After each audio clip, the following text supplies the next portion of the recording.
교육이 연달아 있고 또 민생지원금 콜도 있어서 많이 이렇게 텐션이 다운되어 있으신데 우리 투쟁 외치고 힘차게 한번 시작해 보도록 하겠습니다. 투쟁! 투쟁! 네, 좋습니다. 네, 오늘 7월 교육 진행하려고 할 텐데요. 먼저 연대와 평등으로 전진하는 민주노총 공공운수노조 경기지역지부 국민권익위 공무지군의 7월 조합원 교육을 시작하도록 하겠습니다. 먼저 노동일회가 있겠습니다. 몸이 불편하시지 않은 분들은 자리에서 일어나 주시기 바랍니다. 네, 먼저 노동운동의 선봉에서 투쟁하시다 산화하신 선배 노동 열사들에 대한 묵념이 있겠습니다. 일동 묵념.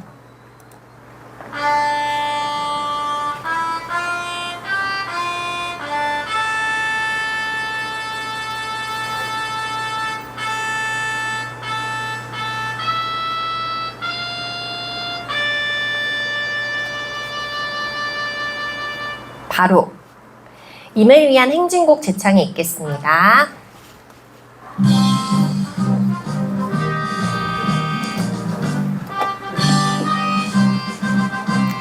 사랑도 명예도 이름도 남김없이 한평생 나가자던 뜨거운 냄새 돈지는 한데 없고 깃발만 나붙여 새날이 올 때까지 흔들리지 말자.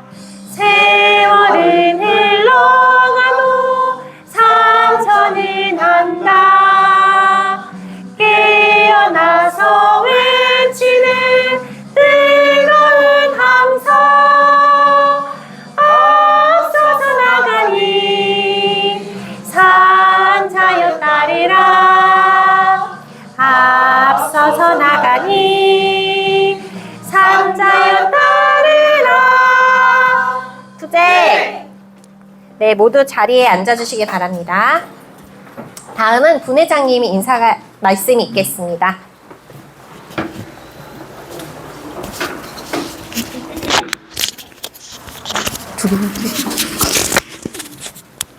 네, 투쟁으로 인사드리겠습니다. 투쟁! 네. 오늘은 인원이 많네요. 내일은 더 많겠죠?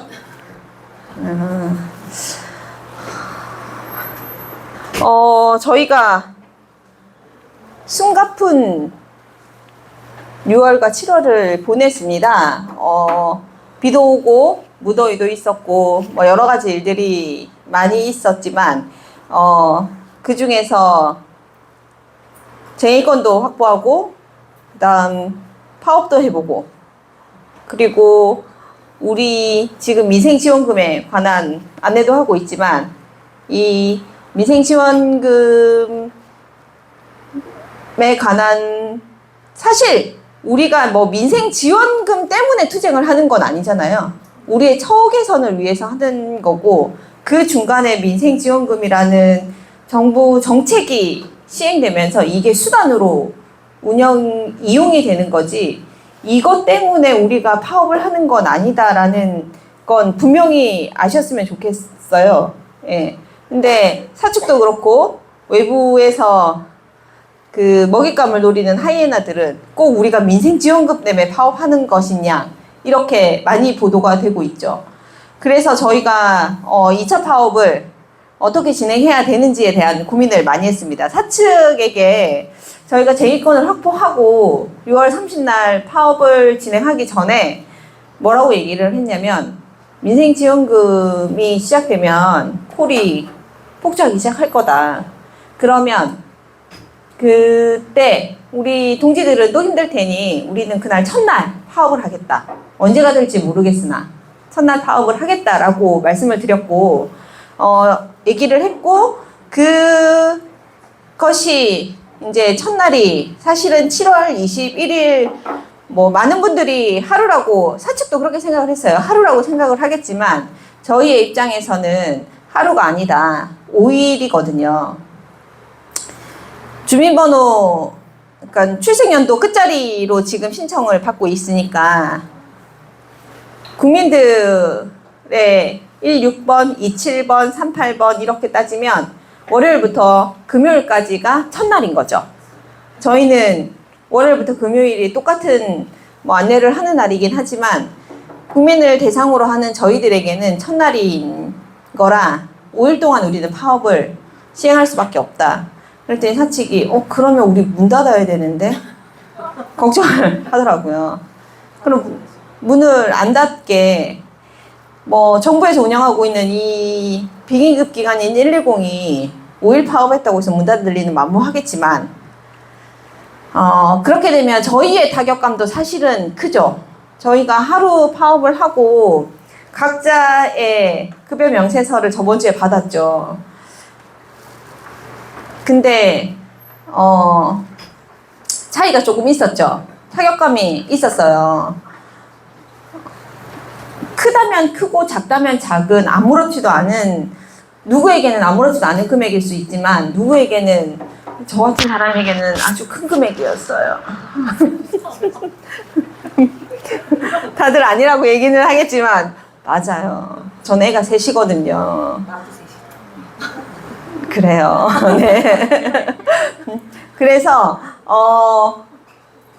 부담을 또 지워드리고 싶지 않아서 어떻게 하면 부담이 적을지 그리고 어떻게 하면 사측에게 타격감을 크게 줄 수 있을지를 사실 18일까지 논의는 했었습니다. 그리고 그 주말까지도 논의는 했었는데 결국에는 이번 주는 파업하지 않는다. 예. 그리고 월요일날 다시 출근해서 또다시 논의는 4시까지 논의는 했는데 결국에는 하지 않는다. 그래서 전화가 사실 많고 해당이 안 되는 전문팀들도 있어요. 그렇지만 그 팀이 절대 민상지원금만 해당이 되지 않지 각자 팀의 전문팀만의 또 이슈들이 있기 때문에 이 콜이 지금 어제 오늘 힘들지 않는다고 해서 괜찮다 이런 말씀은 아니고요. 이런 말은 아니지만 언제든지 파업할 수 있다. 우리는 총알을 장전하고 있다. 그래서 지금 당장이라도 지금이라고 외치는 순간 우리는 일어나서 파업을 할 수 있는 그런 준비가 되어 있다라는 걸 사측에게는 사실 보여줄 필요가 있습니다. 그래서 저희가 아침마다 그런 의지나 결의를 다지기 위해서 사무실 앞에서 노조 사무실 앞에서 저희가 노래를 부르기도 하고 구호를 외치기도 합니다. 제일 많이 피해를 보고 계시는 저희 시각처 분들에게는 좀 죄송한 말씀을 드리겠지만 그럼에도 불구하고 아무도 항의를 아직까지는 해주지 않으세요. 감사한 부분인 거죠. 저희가 아침마다 소리를 지르고 결의를 다지는 부분에 있어서 사측이 처음에는 고발하려고 부당노동행위 이런 걸로 고발하려고 여러 가지 것들을 알아봤는데 고발을 할 수가 없는 상황이라서 그냥 조용히 지켜만 보고 있죠. 처음에는 출근도 늦게 하고 최대한 안 마주치려고 노력도 했는데 이제 저희가 60 거의 2달이 넘었습니다. 5월 21일부터 시작해서 지금까지 64일차 됩니다. 그리고 쟁의권을 확보한 지는 지금 34일인가 39일인가 죄송해요. 정확하게 숫자에 약해가지고 기억은 나지 않지만 한 달은 넘었다는 거. 그래서 가열차게 다시 한 번 더 파업을 해야 되는데 이 정권에 맞서서도 정부 정책에 뭔가가 발표가 될 때 제일 큰 피해를 보고 있는 우리를 수단으로 이용을 한다면 그 수단으로 이용되고 있는 우리가 그들이 얘기하는 장비라면 이 장비들이 잘 이용되고 있고 잘 돌아갈 수 있게 그리고 앞으로 잘 이용할 수 있게 처우 개선에 대한 게 분명히 들어가야 되지 않는가 하는 부분에 대해서 저희가 간부들이 목소리를 높이고 있고 그래서 저번 달에도 말씀드렸듯이 정무회의를 통해서 수단으로 추경도 요청을 해보고 국제노동기구인 ILO에도 제소를 해보고 그리고 또 국무위원이었던 추경을 도와주셨던 민병덕 의원실도 6월 17일 날 찾아가서 우리의 처우 개선에 대한 부분도 요구를 했고, 그 다음 날 국정기획단, 혹시 국정기획단이 뭔지 알고 계세요? 예, 국정기획단이 정권이 바뀌면 인수위가 있잖아요. 근데 이번 정권에 인수위가 없었잖아요. 그 인수위 역할을 대신하는 위원회입니다. 그래서 앞으로 이재명 정권이 어떤 식으로 이제 나라를 운영할 것인지에 대한 그런 부분들을 기획하고 이제 설계하는 그런 위원회라고 보시면 되는데, 거기에 저희가 우리의 요구안을 담아서 기자회견도 하고 그 국정기획단 회의에도 참가를 해서 우리가 어떤 기관인지를 설명을 드렸어요. 그래서 국민권익위원회 소속의 우리는 공무직들이다 라고 했더니 첫 마디가 거긴 아직 내란 세력이라고 말씀을 하시더라고요. 그렇죠. 우리 위원장은 아직도 이전 정권에서 뽑아놓은 위원장이시기 때문에, 그래서 빨리 정리가 필요하다. 우리가 잘 운영될 수 있게. 그리고 다음 이번 정권에서 정권의 그 기획에 어떤 정부의 정책이 발표되든지 우리의 처우 개선에 대한 건 우리가 있음을 분명히 인지하고 있었으면 좋겠다라는 부분을 좀 강력하게 얘기는 했습니다.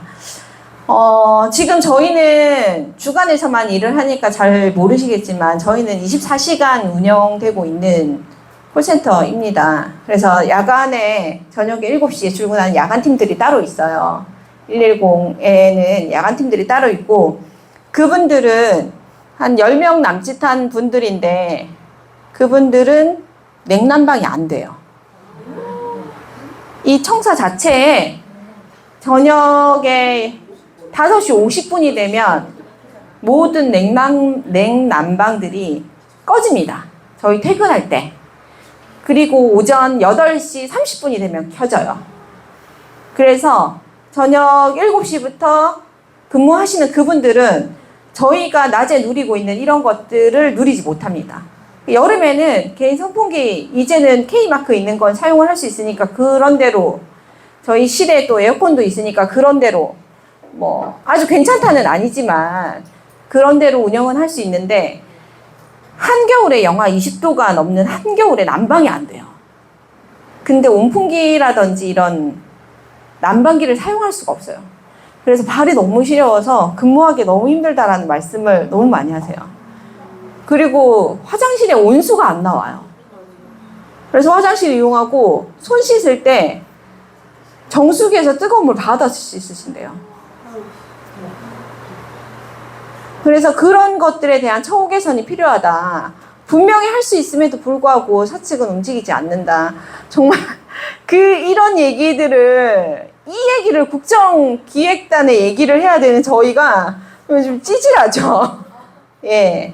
그래서 저희가 국회의원실, 그다음에 국정기획단, 네, 그렇게 요구 전달을 했고, 그리고 저희는 국민권익위원회는 어디 소속이죠? 그렇죠. 국무총리 소속이죠. 그래서 이 밑에 부처청에서 움직여주지 않고 개선이 되지 않으면 더 위로 올라가야죠. 그래서 국무총리실 쪽에도 저희 요구안은 전달은 했습니다. 한 장짜리로 저희의 요구안을 요약해서 작성해서 보내기에는 밤새 작성해도 안 되더라고요. 요구할 게 너무 많아가지고. 그럼에도 불구하고 저희 간부들이 머리를 짜내서 한 장짜리로 만들어서 전달은 했습니다만, 얼마나 반영될지, 그리고 어떤 형태로 나타날지는 잘 모르겠어요.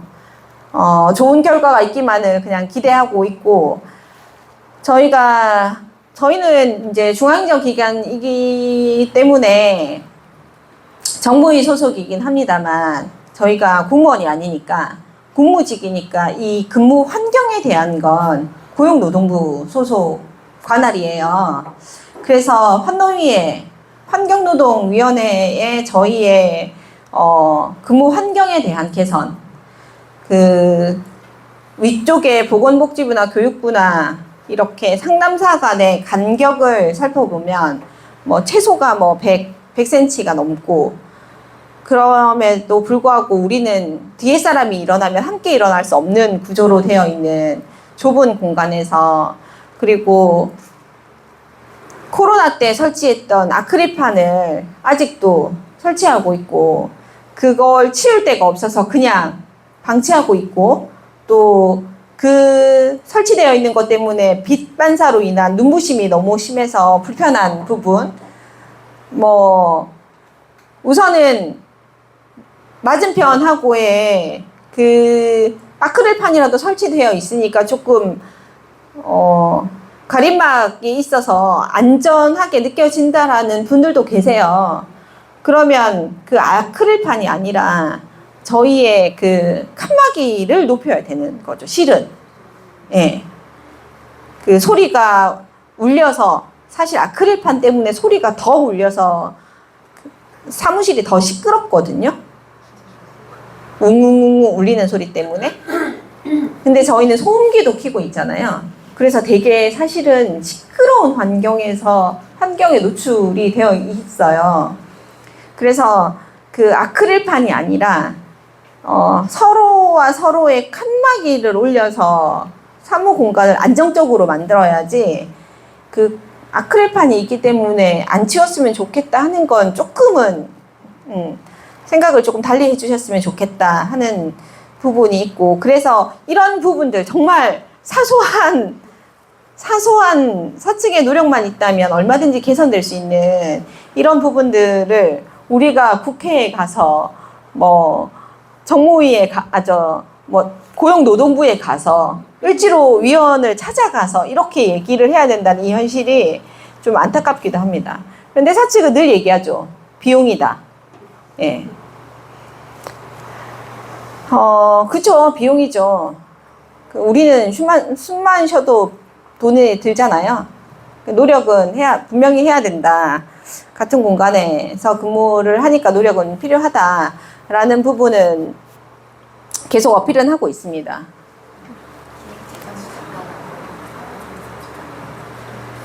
누구?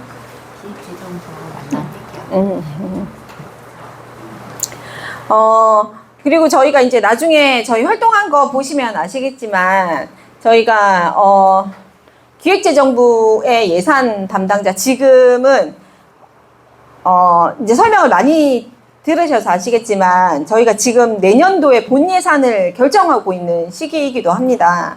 그래서 7월 초에 저희가 기획재정부의 예산 담당자를 만나기도 했어요.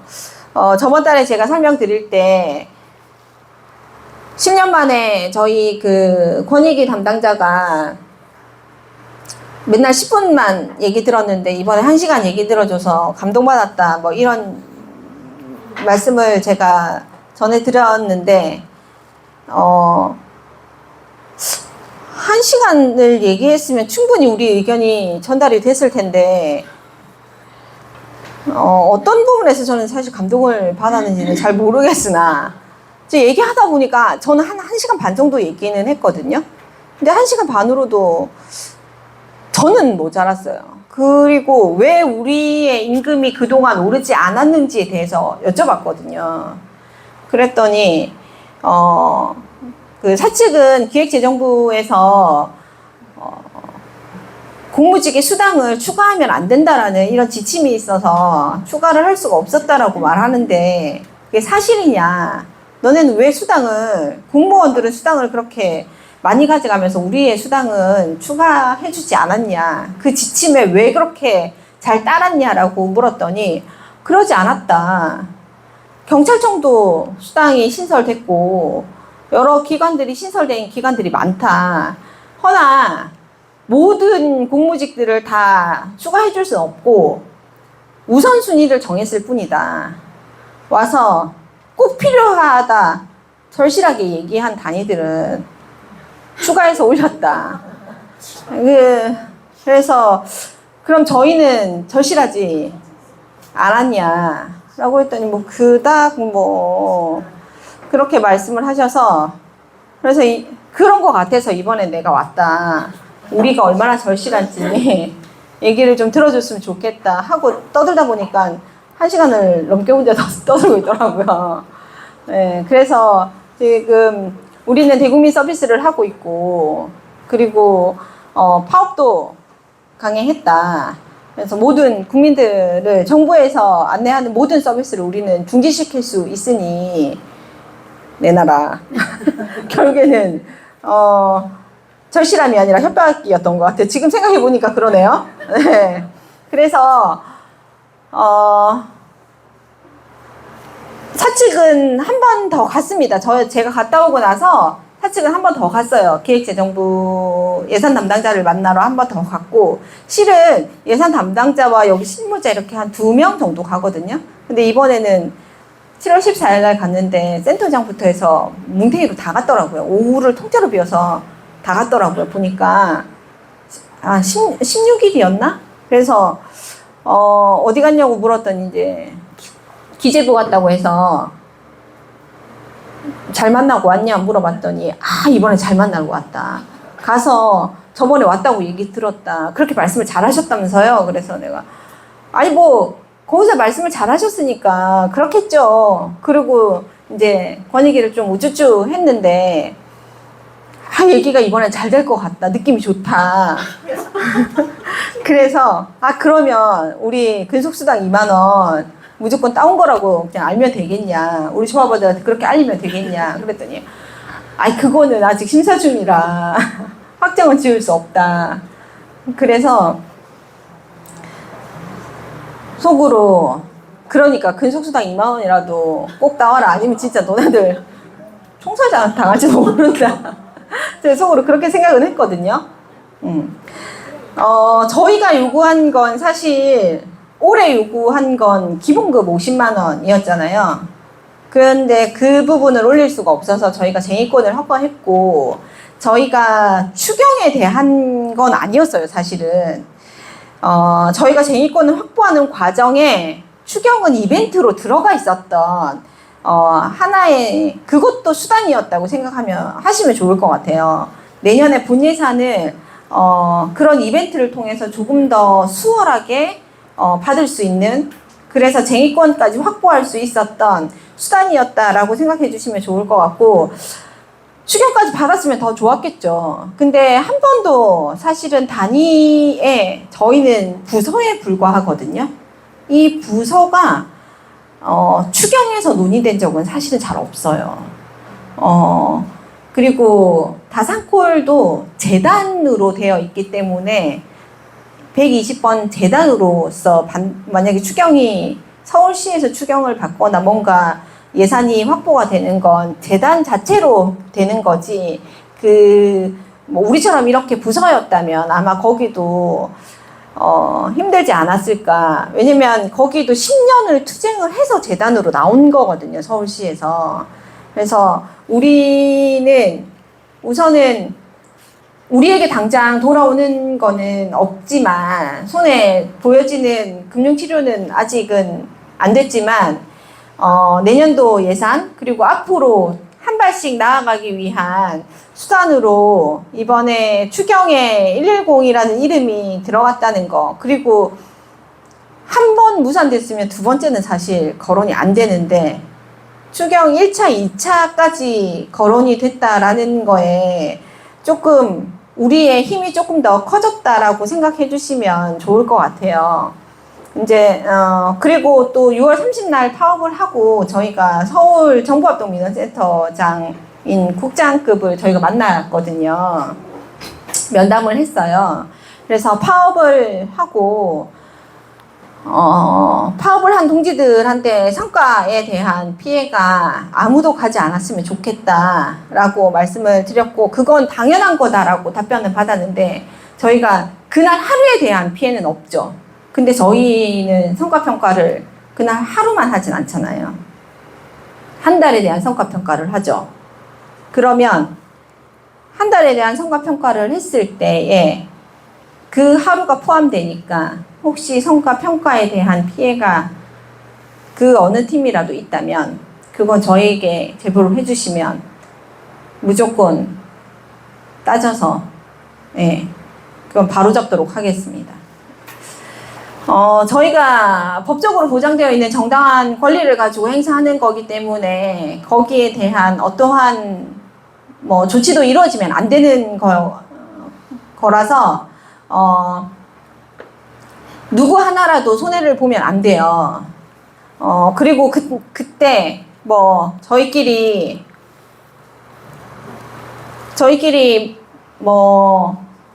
누구는 연차를 써서 누구는 무임금 무노동으로 이렇게 해서 그렇게 또 저희끼리 또 차별을 지으면 또 안 돼요. 그게 각 개인마다의 사정이 있고 그날 하루 한꺼번에 자리를 비워줬다는 거에 대한 또 저희가 처음이기도 하기 때문에 한꺼번에 다 한 마음이었다라는 거에 다 같이 힘을 좀 실어주셨으면 좋겠다. 개중에는 연차를 썼음에도 불구하고 파업으로 변경하신 분들도 계시고 또 현장에 함께 하지는 못했지만 내가 몸이 불편해서 함께 하지는 못했지만 나는 연차로 사용하지 않고 그냥 파업을 한 걸로 무임금 무노동으로 하겠다 하신 분들도 계세요. 그 현장에 같이 있진 않았지만 그래서 여러 가지의 본인의 형태로 함께 해주셨으니까 임금 급여 명세서 받으시고 그걸로 서로 비난하지는 않으셨으면 좋겠다는 당부 말씀도 함께 드리고 싶습니다. 저희가 아침마다 노래 부르고 구호 외치잖아요. 그것이 사실은 되게 작은 것 같지만 저들에게는 큰 위협이 되고 있습니다. 그래서 기획재정부를 다시 찾아가거나 할 때 저희가 파업을 한 번 더 했는지 안 했는지 그리고 우리가 어떤 모습을 하고 있는지 어떤 형태를 하고 있는지 에 따라서 저들이 기재하는 글을 한 줄이라도 한 단어라도 남기는 게 달라지거든요. 그리고 노조 게시판에 투쟁 지침 써 있는 거 혹시 2호 지침 써 있는 거 보셨을까요? 투쟁 지침을 파업하는 날 하루는 1호 지침이었고 지금 2호 지침이 내려가져 있습니다.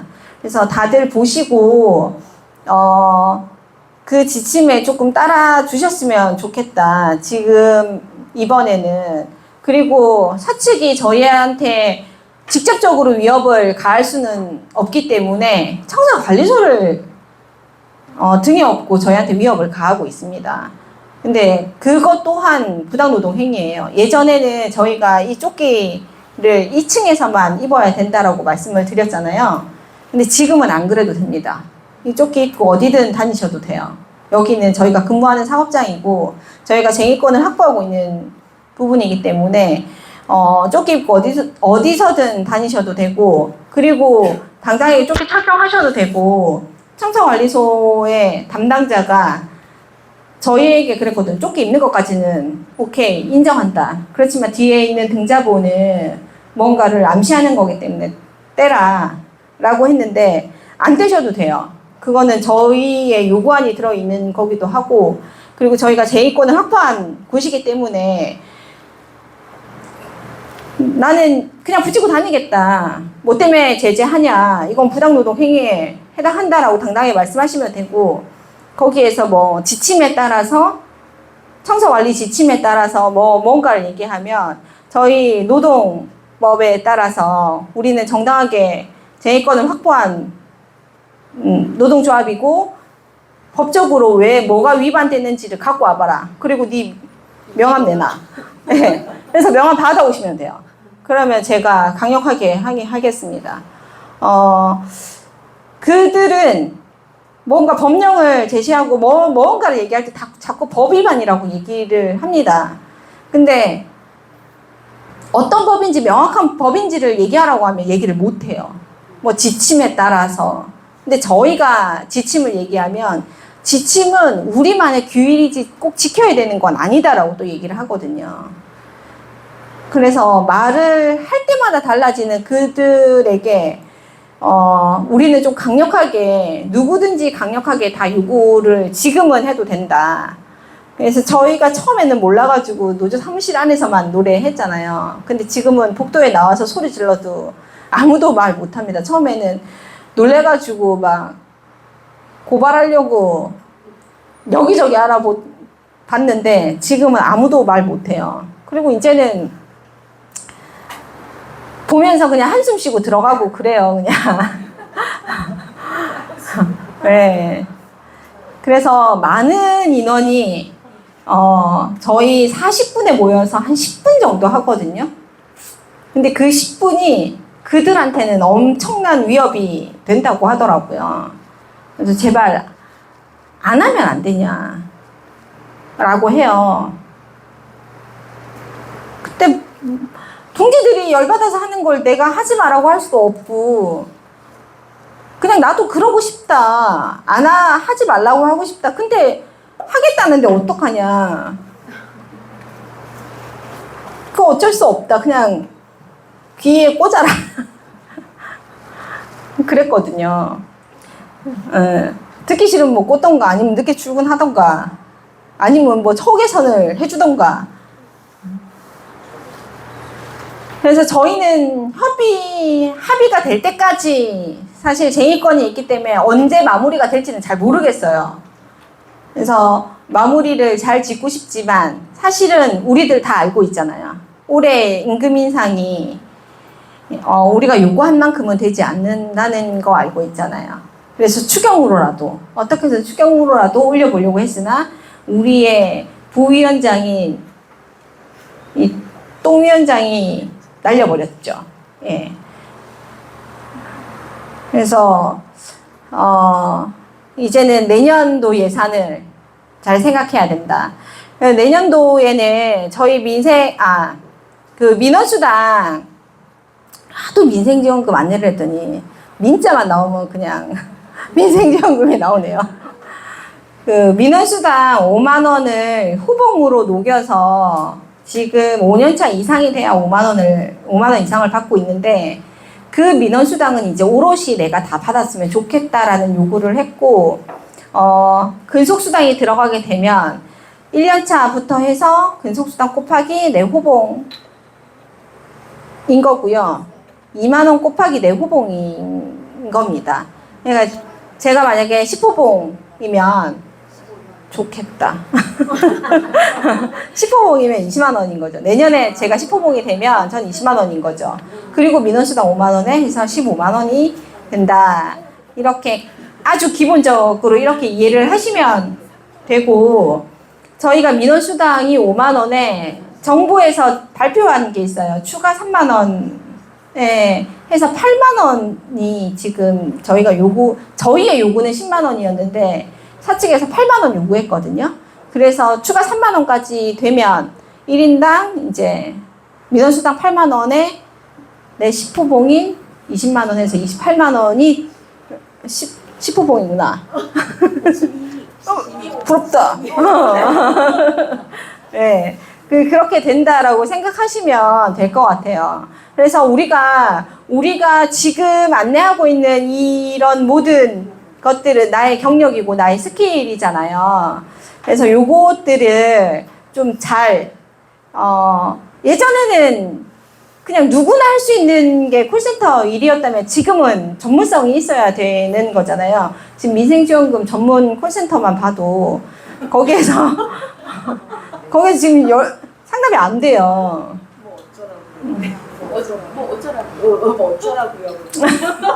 어쩌라고요? 그래서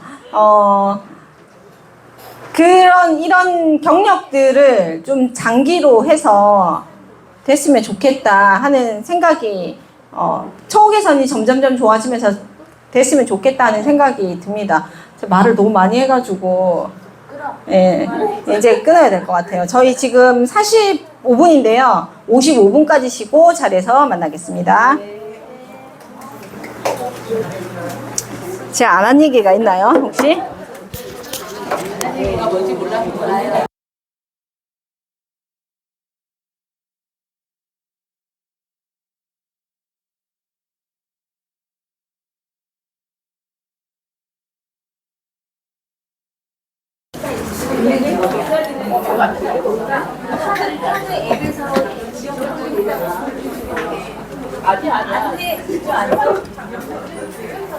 자기 신청이야. 아니, 언니 많이 신청해. 지역 나예요? 네, 쉬는 시간 이제 끝나서 분회 활동 보고하도록 하겠습니다. 네, 그 지부장님께서 대략적인 내용을 설명해 주시긴 했는데 이제 저희가 6월 말부터 7월까지 활동한 부분이 좀 많아서 사진과 함께 우리 이재호 부분회장님께서 설명해 주실 겁니다. 네, 보시고 뵙겠습니다. 네, 반갑습니다. 소개받은 부분회장 이재호입니다. 투쟁으로 인사드리고 시작하겠습니다. 자, 투쟁! 네, 반갑습니다. 제가 이제 6월 중순부터 시작해서 이제 7월 말 되고 한 달 조금 넘어서 됐는데 참 바쁠 때 돼가지고 후회도 좀 되고 이렇게 힘든 거였으면은 말이라도 좀 해주지 이렇게 생각을 하고 있지만 이왕 하기로 된 거 열심히 잘 진행돼서 저희 성과 볼 수 있으면 좋겠습니다. 분회 활동 보고 하도록 하겠습니다. 저희 이번에는 좀 많이 있었는데 좀 다 저번 달에 비해서 뭐 한 3-4가지 더 한 것 같습니다. 다 의미 있는 활동 보고이니 좀 피곤하시더라도 한번 경청해 주시면 감사하겠습니다. 첫 번째로 6월 28일 결의대회가 있었고요. 6월 서대문 경찰서에서 공공운수노조 결의대회를 진행했습니다. 해당 집회에서는 저희 최저임금 인상 필요성을 강하게 피력했으며 저희 국민권익위 분야에서는 국민을 위한 전화가 이제는 국가를 책임져야 된다는 주제로 지금 현재 많은 부처 그다음에 행정기관의 정책 및 민원 상황을 처리함에도 소극적인 정부 지침을 강하게 개선해야 된다라는 발언 대회가 있었고요. 지금 사진으로 보시면은 작은 거인 우리 지부장님이 발표를 했습니다. 참 좋은 자리였는데 저희가 아쉬운 점은 이런 큰 대회임에도 불구하고 간부 포함 6명만 참석하게 돼서 호응했는 게 조금 아쉬웠습니다. 그래서 이런 큰 대회는 여러분들 뭐 날도 덥고 휴일에는 좀 쉬고 싶겠지만 좀 참석을 해주셔서 호응도 해주시고 응원을 해주시면은 저희 간부분들이 힘을 얻을 것 같습니다. 그래서 저희가 이제 발언이 끝나고 광화문까지 행진을 해왔습니다.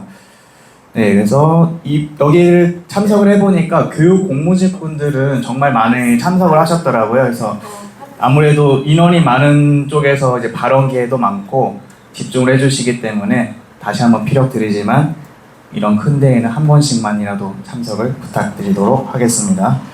그리고 이제 저희가 이틀 뒤에 6월 30일 110 파업을 진행을 하였습니다. 저희는 이제 정부 목소리를 대신해온 저희가 침묵할 수 없기 때문에 6월 30일 전 조합원 파업을 현장에서 투쟁 결의와 함께 발표를 하였고요. 지금 주된 내용은 차세대 위스텍스 시스템 혼란, 그 다음에 각 정부 부처의 발표사항을 제대로 된 안내 없이 하다 보니 상담상들의 처우라든지 스트레스가 계속 올라가고 있는데 해당 기관에서는 어쩔 수 없다, 현상의 문제이다, 기재부가 안 해줬기 때문이다 라는 식으로 응답을 계속 회피를 했습니다. 정부의 무책임한 태도와 구조적인 저임금 문제는 저희에게 큰 분노를 사게 했고요. 죄송합니다. 그래서 저희는 이제 서울청사로 11시까지 이동을 하였으며 거기에서 기자회견과 그 다음에 저희 조합원들의 파업 방향성에 대해서 토론하는 자리가 있었습니다. 많은 조합원들이 이동하는 자리에서 사고가 났으면은 저희 통솔하는 시간만큼은 저희 노조의 책임이 있었을 텐데 다행히도 피해 사항 없이 안전하게 잘 진행이 되었습니다. 슬라이드 쇼 같이 영상을 만들어 보게 되었고요. 한번 시청해 보도록 하겠습니다.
네, 다시 한번 안전하게 파업 진행할 수 있어서 감사를 드리도록 하겠습니다. 지금 피켓 보시면은 민생 지원은 화려, 상담사 급여는 초라라고 했는데 제가 신문 기사를 접했을 때 첫날에만 989만 명 정도가 지원을 했고 지급 금액이 국세가 1조 9천억 정도 지급이 됐다고 합니다. 저희는 근데 국정에서 요청한 금액이 처음에는 7억 8천 정도였으나 그것도 안 돼서 5억 9천을 요청했음에도 돈이 없다는 이유로 거절이 됐는데 기재부의 이제 말장난인지 아니면 행안부의 거부인지 이거는 조금 많이 안타깝다 생각이 들더라고요. 그래서 저희는 계속해서 투쟁을 하고 쟁취할 수 있도록 노력하겠습니다. 다음으로 넘어갈게요. 이제 저희 활동이 또 많이 겹쳤는데 파업을 하고 이틀 뒤에 정부합동민원센터장을 만났고 더불어민주당 민병더 의원실과 면담이 있었습니다. 해당 이제 저희는 정부합동민원센터 산하 기관인 국민콜 이제 110으로 되어 있는데 여기에서 이제 국장급 센터장이랑 이제 상견례가 있었고요. 여기에서 저희의 열악한 근무 상황, 아까 지부장님 말씀해주신 야간 근로자들의 냉온수 없음, 그다음에 정부 정책을 계속해서 발표를 되고 있으나 내용이 공유되지 않아 상담이 많이 어렵다라는 거를 말씀을 했습니다만 처음에는 잘 경청을 해주시더라고요. 그런 상황이 정말 있었냐, 정말 안타깝게 됐다. 우리는 가족이지 않느냐, 열심히 한번 피력을 해보겠다 했는데 가족이 참 가족을 이런 취급을 하면은 나 같으면 집 나가죠, 그렇죠? 집 나가서 안 돌아올 것 같은데 그래서 계속 말씀을 하시다가 저희가 갑자기 행정안전부 차관이 발표해서 정부 민생지원금 콜을 받게 됐습니다. 이거에 대해서 어떻게 생각하시나요? 라고 여쭤봤더니 그랬군요. 50분 동안 일을 열심히 하시고 10분 동안 휴식하지 않으시나요? 제가 알기로는 상담 직원분들은 야근이 없을 텐데 8시간 열심히 하시고 가시면 좋은 거 아닌가요? 이렇게 말씀을 하시더라고요. 참 저희 사정을 잘 모르고 하시는 거기 때문에 우리가 지금 그동안 놀지 않았냐 이렇게 말씀을 하셔가지고 그러셨군요. 그러면 오셔가지고 한번 해보시면은 참 좋을 것 같습니다. 한번 도와주시죠 하니까 제가 어떻게 또 해보지도 않았는데 전문 인력도 아니고 민폐만 끼치죠 이렇게 답변을 회피하시더라고요. 그렇기 때문에 저희 분회는 그 자리에서 많이 분노를 하였고 소극적인 태도를 지적해서 많이 어려우신 것 같으니까 잘 읽어보시라고 공문 드릴 테니까 답변 주시면 되겠습니다. 이렇게 말씀을 드렸어요. 그래서 그 다음날 저희가 이제 센터장님은 이제 아쉽게 이제 저희에게 좋은 기억은 남기지 못했고 이제 저희는 또 할 일을 해야죠. 더불어민주당 민병더 의원실과 면담이 있었고요. 여기 보시면은 여기 검은색 옷 입고 안경 쓰신 이분이 의원님은 아니고요. 그 수석 비서관님이십니다. 그래서 이분이 원래 노동가 세계 기자를 하시던 분이라서 저희 쪽 상황을 잘 파악을 해주실 수 있더라고요. 그래서 예산 같은 문제는 이미 앞서 말씀을 드렸기 때문에 잘 알고 계시고 추가적으로 근무 환경에 대한 열악을 지적을 했어요. 저희가 이제 오래 근무하신 분들은 알겠지만 영등포 센터랑 과천이랑 따로 운영을 하다가 합쳐져서 과천으로 다 같이 모이게 된 거잖아요. 그 과정에서 상담 사실도 많이 좁아지고 처우 개선도 많이 안 됐다 이런 걸 말씀드리니까 그런 게 아직도 존재하냐. 그래서 저희는 존재한다. 이 동네에도 과기부도 있고 교육부도 있고 외교부도 있는데 가장 넓은 상담사 간격은 190cm, 저희는 가장 좁은 게 91cm, 약 2배 차이가 난다. 상담사 2명이 동시에 절대 못 일어난다. 이걸 강하게 말씀드렸더니 이거는 국정위에서 꼬집을 수 있는 내용이기 때문에 관련 자료를 보내주시면은 강하게 한 번 더 얘기를 해보고 필요하다면은 우리 의원님이 현장 방문해서 검토를 해보겠다고 긍정적인 답변을 해주셨습니다. 네. 그래서 좋은 만남이 있어서 저희도 이제 계속 소통을 해보면서 체력을 개선할 수 있도록 노력해보겠습니다. 그다음에 저희 예산 편성 과정이 정무위에 넘어가고 그다음에 예산 결의회가 있는데 7월 2일이 이제 기재부 예산 있습니다. 그래서 예결위가 있는데 지부장님은 기재부로 가셨고요. 나머지 이제 간부분들은 이제 예결위가 국회에서 열리기 때문에 국회의원들 앞에서 피켓 시위를 진행했습니다. 집회에 신고를 하지 못했기 때문에 1인 시위로밖에 진행을 할 수밖에 없었고 저희가 아침 7시부터 이제 출입하는 9시 한 20분 정도까지 피켓 시위를 진행했습니다. 봤으면 좋겠는데 아마 못 보지는 않았을 거예요. 차가 되게 많이 왔다 갔다 하고 출근하신 분들이 워낙 많았어가지고 저희의 목소리가 전달이 되었을 거라고 생각이 됩니다. 네, 다음으로 넘어갈게요. 네, 7월 18일 날 공공기관 공동투쟁이 있었습니다.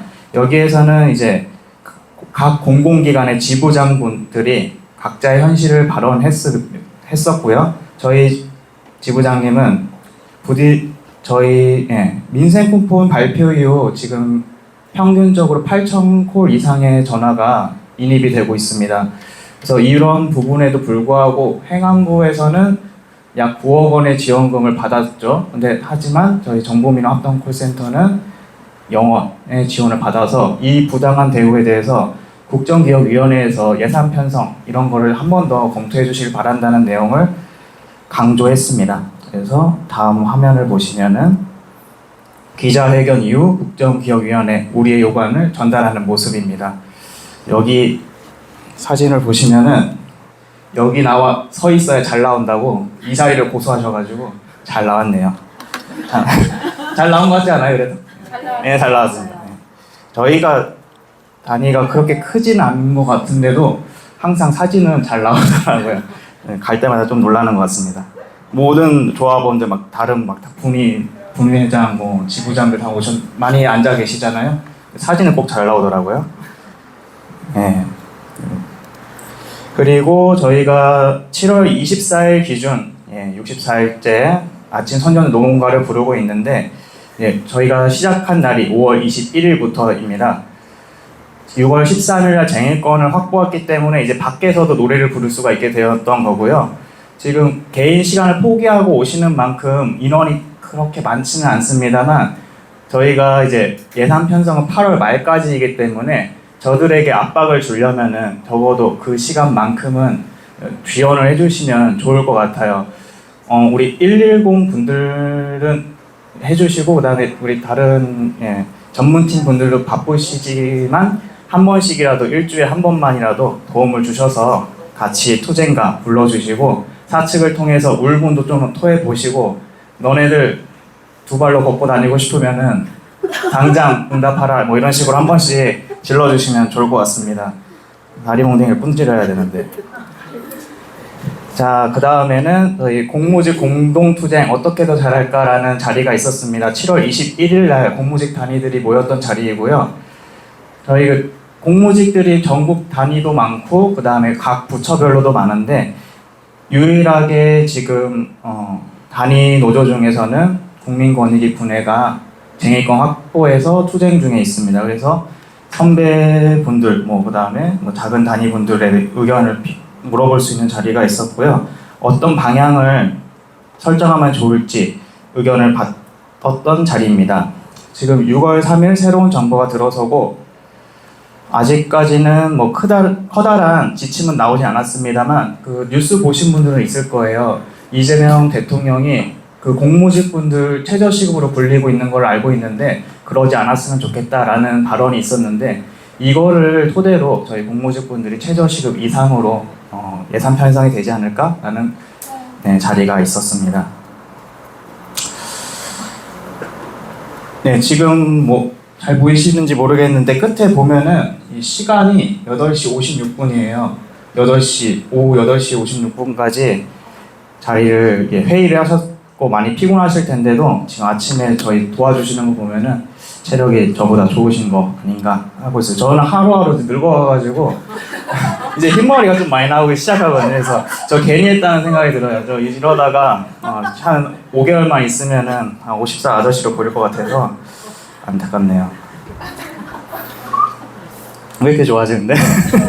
늙음을 좋은 건 아닌데. 그래서 사진으로 보여지는 사람들 외에 온라인으로도 저희를 지지하는 분들이 있었고요. 이 자리에서 저희가 어떻게 하면은 사측이 저희 목소리를 들어주고 투쟁 방향성을 잡을 수 있는지에 대해서 많이 고민하는 자리가 있었습니다.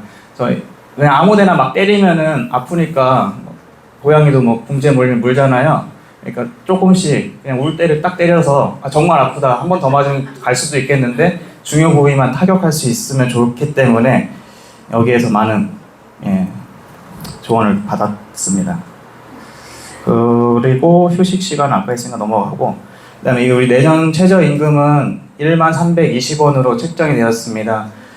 윤석열 정부가 처음 들어오고 5%가 인상이 되었는데 이재명 정부는 2.9% 인상.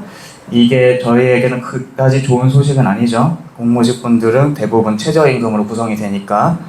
어떻게 되었는지 기사 한번 보도록 하겠습니다. 내년도 최저임금이 올해보다 2.9% 오른 시간당 1,320원으로 결정됐습니다. 소리가 작았네. 공익위원 합의로 결정됐는데 민주노총 위원들은 퇴장해버려 반쪽 합의에 그쳤습니다. 하정현 기자. 법정 시한을 훌쩍 넘기고 진행된 최저임금위원회 12차 전원회의는 시작부터 난항을 겪었습니다. 공익위원들이 제시한 1,210원에서 1,440원 사이 시위 촉진 구간이 너무 낮다며 민주노총 위원들은 강하게 반발하며 퇴장해버렸습니다. 저희도 촉진 구간이 이렇게까지 나오지 않았으면 끝까지 고민했었을 겁니다. 그러나 도저히 용납이 안 됩니다. 결국 남은 근로자위원인 한국노총 측 5명과 사용자위원, 공익위원은 내년 최저임금을 올해보다 2.9% 오른 시간당 1,320원으로 결정하는 데 합의했습니다. 월급으로 따지면 215만 6,880원입니다. 역대 정부 첫해 인상률 가운데 IMF 외환위기 당시 김대중 정부에 이어 두 번째로 낮습니다. 올해 경제 성장률 전망치들을 보면요, 0.8%로 굉장히 낮은 성장률을 보이고 있고, 올해보다는 내년이 경제 상황이 안 좋은 걸로 판단이 되기 때문에 그런 지표들을 고려를 했고요. 대통령실은 17년 만에 표결 없이 근로자와 사용자, 공익위원 합의로 결정했다는 점에 의미가 크다고 평가했습니다. 하지만 민주노총이 빠진 반쪽 합의인데다 노동계와 경영계 모두 아쉬움을 나타냈습니다. 저임금 노동자의 생계비에 턱없이 부족한 수준입니다. 중소기업 중앙회는 많은 중소기업과 소상공인들이 폐업을 선택하고 있는 상황에서 현장의 충격과 부작용은 상당할 것이라고 논평했습니다. 매번 법정 기한을 넘기고 객관적인 지표에 근거하기보다 흥정하듯 이루어지는 최저임금 결정은 올해도 반복됐습니다. 노사 대립만 유발하고 사회적 수용성이 떨어져가는 최저임금 결정구조 개편을 서둘러야 한다는 목소리가 커지고 있습니다. SBS 하정현입니다. 네, 최저임금이 2.7% 정도 인상이 되었죠.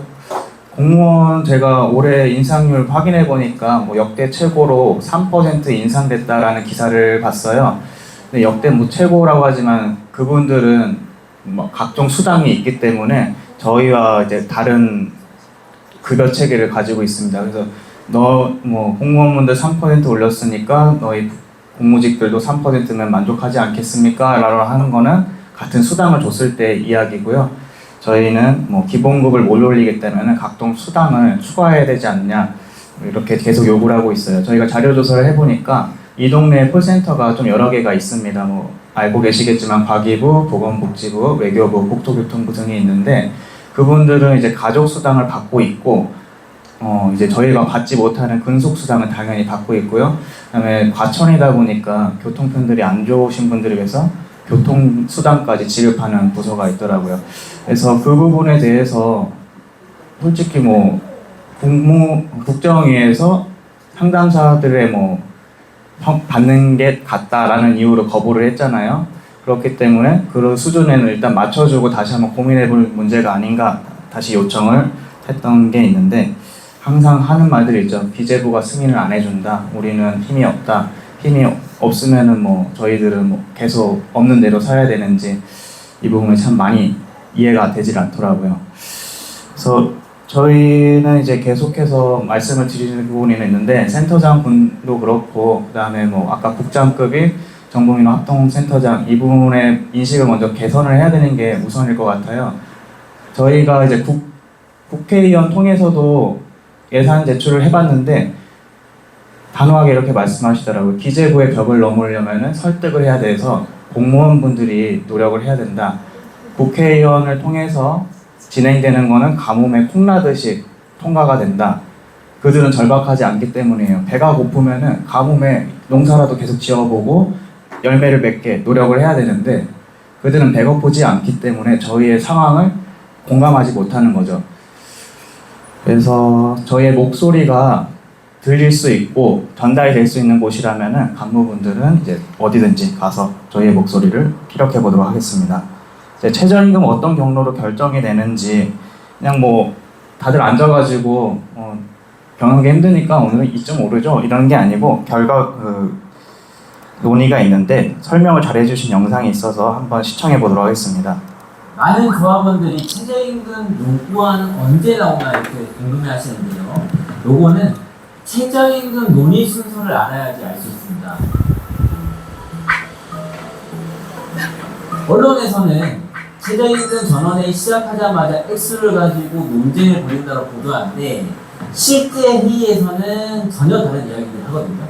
이거 보시면은 논의 순서에 결정단위 구분 여부, 최저임금 수준 이렇게 세 가지가 순서대로 나열되어 있습니다.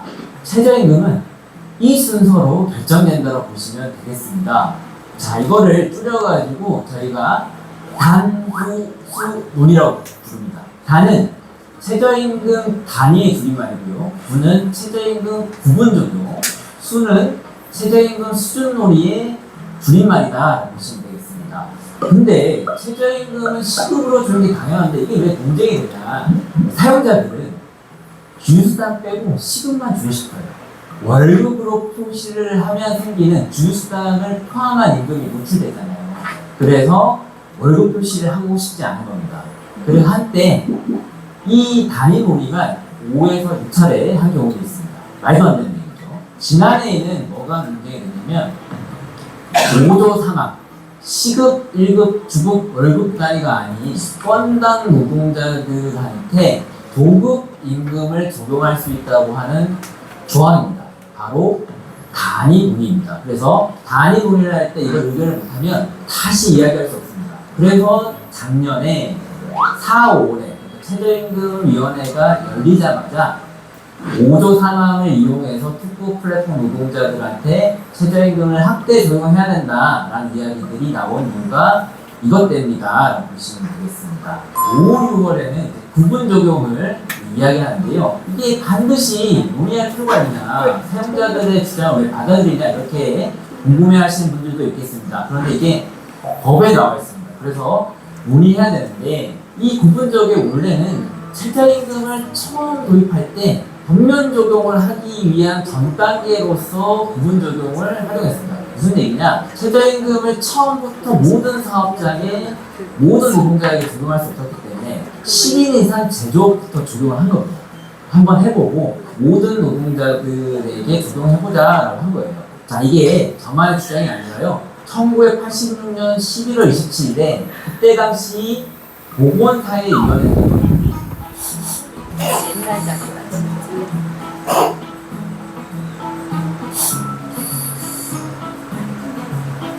그러니까 최저임금법 4조 구분 적용은 확대 적용을 위한 징검다리였다라고 보시면 되겠습니다. 이 죽은 조항을 경영계가 살려내서 차등적으로 적용해야 된다라고 주장하면서 논란이 됐다라고 보시면 되겠습니다. 이 논의가 다 끝나면 한 6월 정도 됩니다. 그래서 확대 적용, 차별 적용 이 이야기 끝나야지 액수 그러니까 노동계의 요구안이 공개가 되는데요. 노동계 요구안이잖아요. 그런데 노동계의 최저임금위원회는 모두 몇 명이죠? 9명입니다. 그래서 한국노총과 협의된 노동계 요구안을 발표할 수 있는 겁니다. 그래서 작년에는 최초 요구안은 민주노총 안대로 12,600원 발표하고 1차로 수정할 때는 한국노총의 안대로 11,200원 정도로 발표하는 것으로 이야기를 했는데요. 법정 시한을 넘겨서 9차 전원회의 때 공의원들이 시간 없으니까 바로 수정안을 내라 라고 했습니다. 그래서 12,600원을 발표한 지 3시간 만에 11,200원으로 노동계 요구안이 삭감된 겁니다. 이런 전후 사정이 있었다라고 말씀드리고 싶고요. 올해는 가구 생계비를 반영하는 원칙적인 아니냐 아니면은 수용 가능한 아니냐를 두고 한국노총과 민주노총 내부에서 토론 중에 있습니다. 이것을 보시는 조합원들도 같이 고민해 보시면 좋겠고요. 이 최저임금위원회 논의 순서를 결론적으로 다시 한번 정리하면 4, 5월에는 단위, 5, 6월에는 부분적으로, 6, 7월에는 수준. 그래서 4, 5단, 5, 6, 9, 60속 논의다라고 보시면 되겠습니다. 네, 이렇게 뭐 영상이 되는데 최저임금이 뭐 경로가 어떻게 되는지 설명이지만 뭐 들어도 와닿지가 않고 어려운 내용이라고 생각이 돼요. 일단은 뭐 저희 최저임금은 아쉽게 많이 오르지 못했고, 그 다음에 경영계랑 노동계가 원하는 금액이 다를 수밖에 없는 게, 경영자분들은 값싼 노동력으로 굴리고 싶을 거고, 노동자분들은 생계 유지를 위해서 지금 뭐 물가가 계속 상승하고 있잖아요. 그거에 폭 맞춰서 오르면 좋겠다라고 계속 요구를 하지만 항상 뭐 협의가 잘 안 돼서 최저임금은 뭐 전년도 비해서 너무 조금 올랐다, 전년도에 비해서 물가 상승률에 비해서 많이 오르지 못했다, 뭐 이런 기사를 많이 접하셨을 거예요. 이 부분은 뭐 저희가 뭐 건드리지는 못하지만 이 최저임금이 조금 오른 거를 토대로 사측에서는 저희 임금 교섭할 때 2.7% 올랐기에 저희 공무직도 2.7%를 올리겠습니다, 이렇게 요구를 할 게 당연하다는 말이죠. 그거에 대해서는 절대 응하면 안 되겠고, 우리가 생계 유지비 뭐 경기도권에서는 최저 뭐 임금에서 280만 원이 생계 유지비가 뭐 책정이 된다, 이런 거를 토대로 계속 요구를 해볼 생각입니다. 늘 이제 사측은 말하죠. 저희는 요구를 하지만 기재부의 벽에 막혀서 예산 편성이 안 돼서 드릴 수가 없는 내용이다. 그렇다면 기재부는 어떤 방식을 통해서 예산 편성을 하는지 영상을 통해 간략하게 확인해 보도록 하겠습니다.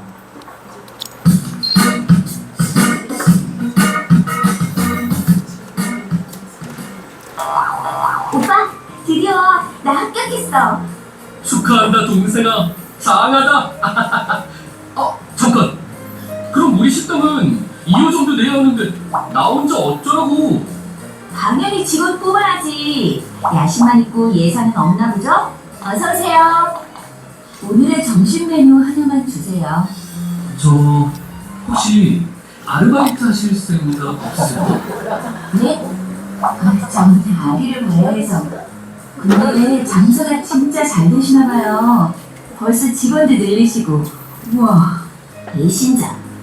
저도 나중에 제 가게 되는 게 꿈이에요. 지금은 비록 온종일 육아에 지친 초보 엄마지만 나중에 아이가 크면 단단하고 멋지게 일하는 엄마의 모습 보여주고 싶어요. 역시 사람은 꿈을 가져야 해요. 그럼 나중에 저희 여기로 오세요. 3호점을 내시면 어때요? 정말요? 여기 여는데 총 예산 얼마나 드셨어요? 매출은 얼마나 돼요? 동네 식당이라고 해도 예산 계획 없이는 안 되겠죠? 국가지정에 대해서도 그렇게 잘하신다면서요? 그래서 식당 운영도 잘하시나 봐요. 이손님 궁금한 게 많으시네요. 육아만 초보직 사장님보다 낫구만. 에이, 무슨 그런 섭한 말씀을. 이것도 예산안이라고 준 거요? 내가 검토해보고 어이가 없어서 놀랬네.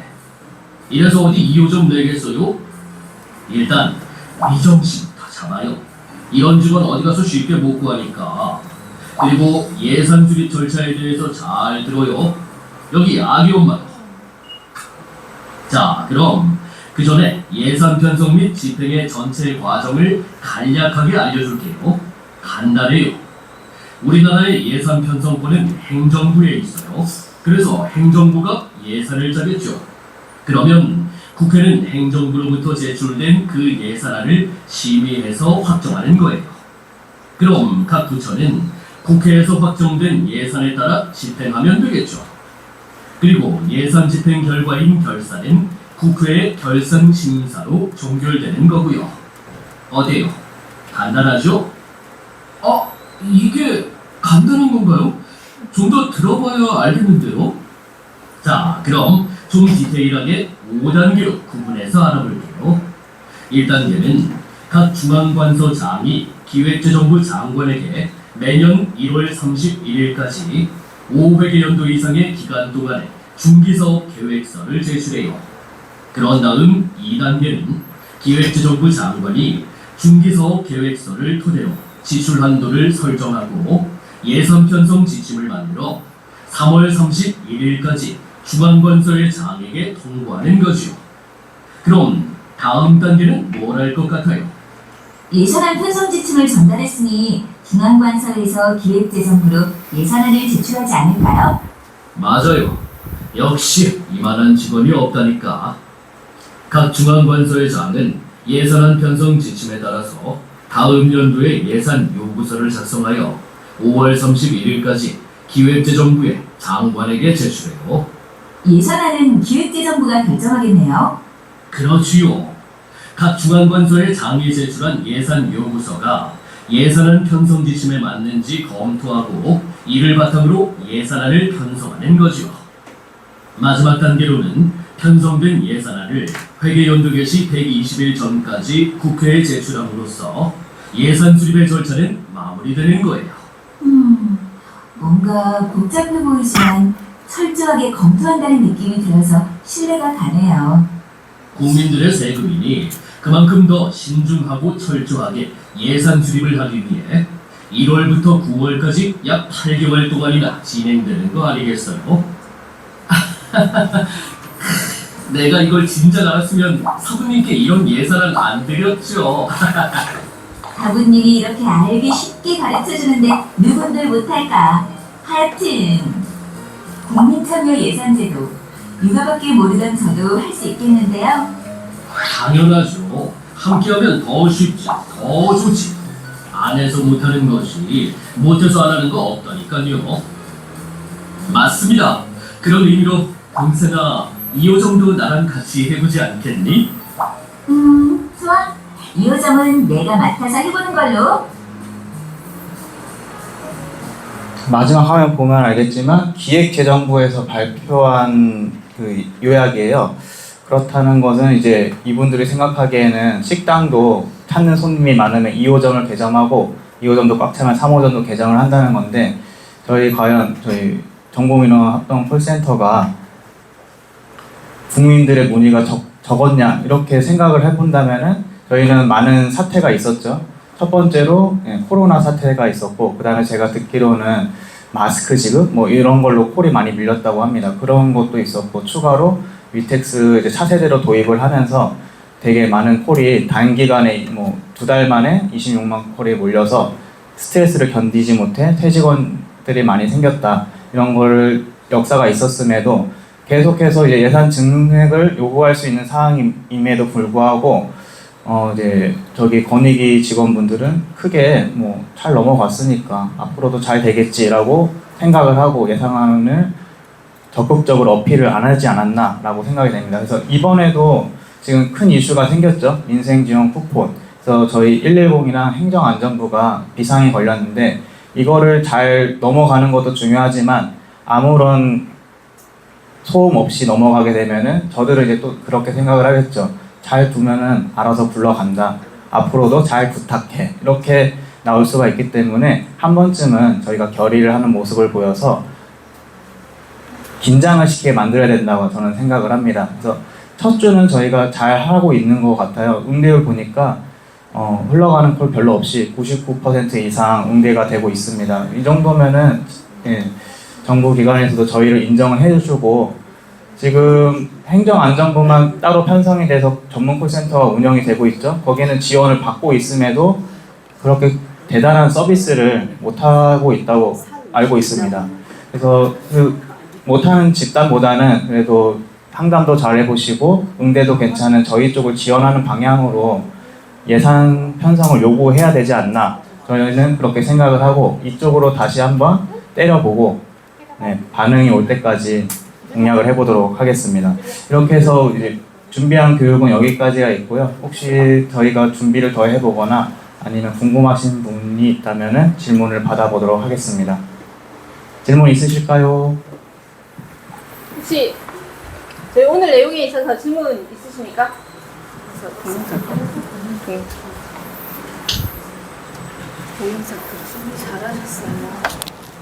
어떤 동영상?